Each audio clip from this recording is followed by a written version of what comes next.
नाज़रीन, आपने घोड़े, गधे और बैलों को दौड़ते भागते रोडों पर देखा होगा, पर आपने आज तक उनके जूते नहीं देखे होंगे। इसलिए पहनाते हैं ताकि नुकसान ना हो इनके पाँव को। अगर पाँव को नुकसान हो जाए तो फिर ये चल नहीं सकते। जी बिल्कुल, घोड़ों के और गधों के जूते भी बनाए जाते हैं और जो जूते बनाने वाली कारीगर हैं वो मेरे साथ मौजूद हैं। ये नालसाजी का जो काम है ये सदियों पुराना है और इस जदीद दौर में भी ये भाई जो हैं वो नालसाजी का काम कर रहे हैं। इनसे सुनते हैं इनकी स्टोरी। सर, ये ज़रा बताइएगा कि ये जो घोड़ों को, गधों को और बैलों को जूते हैं वो क्यों पहनाए जाते हैं आखिर?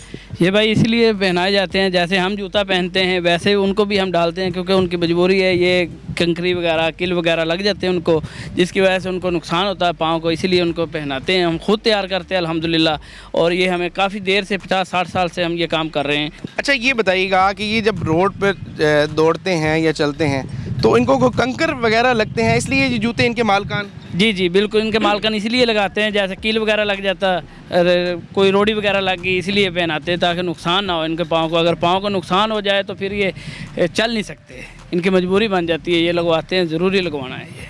अच्छा, मुझे ये बताइएगा कि इस जदीद दौर में आजकल रिक्शे और ट्रालियाँ और मोटर की चीज़ें जो है वो रोड पर चलने लग गई हैं, इनको भी लोग फिर कैसे, मतलब गधा गाड़ी या, और इस जदीद दौर में भी ये काम हो रहा है? जी बिल्कुल हो रहा है। ये भट्ठे पे जैसे ये मिट्टी, रेत वगैरह ये ऐसे लेकर जाते हैं, मज़दूर तबका जितना भी है ये काम करते हैं। किसी के पास नहीं गुंजाइश है, वो नहीं ले सकता रिक्शा वगैरह, तो ये बेचारे ये करते हैं, मजबूरी है इनकी ये। और पेट्रोल की वजह से भी ऐसा है, जैसे महंगाई है, ये नहीं काम हो सकता, तो फिर मजबूरी से ये बेचारे करते हैं, क्या करें। अच्छा, आपने ये काम जो था सीखा कैसे, कितना मुश्किल है और ये किस तरह इसका प्रोसेस है, ये लगाए कैसे जाते हैं? हमारे पहले दादा जान, फिर ताया अबू ऐसे ही काम करते, फिर हमने भी उन्हीं से सीखा और हमें भी तकरीबन 20-25 साल हो गए तैयार करते, आपको बताया ये। अच्छा, इनके जो जूते हैं और ये जो इनके मालकान हैं वो आपसे लगवाते हैं, और कितने उसके पैसे जो हैं एक जूते के आपको मिलते हैं?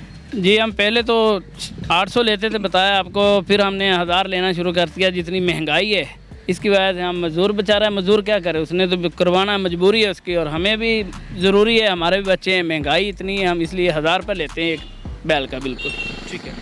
अच्छा, इसका जो जूता होता है वो किस चीज़ से बनता है और इसमें कौन कौन सी चीज़ जो है वो लगाई जाती है? ये जूता यही लोहे की पट्टी से बनता है, 1.5 इंची से, उससे हम खुद तैयार करते हैं, बनाते हैं। 2-3 घंटे लगते हैं, एक दिन का माल हम तैयार करते हैं, फिर लगाते हैं, फिर एक दिन छुट्टी करते हैं, फिर लगाते हैं। ऐसे ही तैयार करके हम खुद तैयार करते हैं माशाल्लाह। एक जूता पहनाने में या लगाने में कितना टाइम लगता है सर? ये एक बैल को हम तकरीबन 10-15 मिनट में लगा देते हैं। 5-6 लगती हैं एक पाँव, यानी कि बैल को 6 लगती है, खुरियाँ 6 लगाते हैं जी।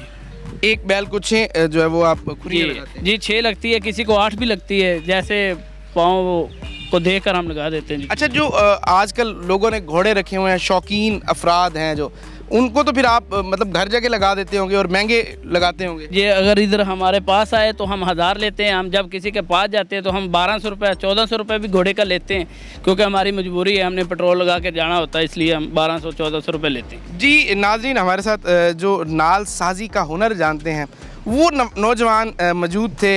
इनकी आबाओ अजदाद भी सदियों से जो है वो नालसाजी का काम कर रहे हैं, और इस जदीद दौर में भी जो है इन्होंने उस चीज़ को बरकरार रखा हुआ है। जैसे तांगा घोड़ा हो गया, ये एक रिवायती चीज़ है, हमारी कल्चर है, तो उसकी नालसाजी के लिए ये इस जदीद दौर में भी ये काम कर रहे हैं। अपने मेज़बान को इजाज़त दीजिएगा, अल्लाह हाफ़िज़।